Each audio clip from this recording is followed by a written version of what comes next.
So 2025 imetesa watu vile wanasema. Mbaya. Sasa hii tuko 2026 tarehe 1 saa 7:30. Saa 7:30 kamili. Ningekuwa kwa high school sasa nimeenda lunch. Ningekuwa nimeenda lunch na sasa hivi hata githeri ingewe inachemka kwa tumbo saa hii.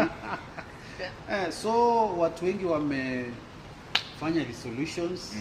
Zile wengine wamesema watanunua gari.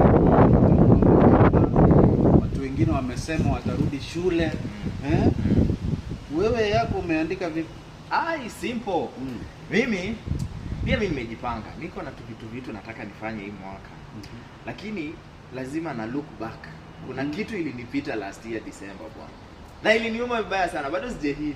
So unataka ku revenge. Nataka ni revenge, ni correct hiyo mistake, ndio niko updated vizuri sana this year. Let us tusikie. Au si ni judge. We listen but we don't judge 100%. Sasa mimi last year kuna ka trend niliona bana. Kuna watu t-shirt wa 3D. Imepigwa kitomanjeri hapo ama rabbit, rasta nini. Manze hiyo kitu ilinipita last year. Na zilisumbua mbaya sana juu. Piga hiyo t-shirt ya white, umepiga hapo hivyo na jeans fulani ya tetema hivi. Ilinipita vibaya sana, nikajiambia 2026 manze siwachwe nyuma. Mimi ndio mtu wa kwanza nazinunua na liziweke. 2026 tarehe 25 December mimi naanguka nayo vibaya sana. Hapo hivi archives mtatulia. So hiyo ni solution uliandika chini. Hiyo ni ya kwanza.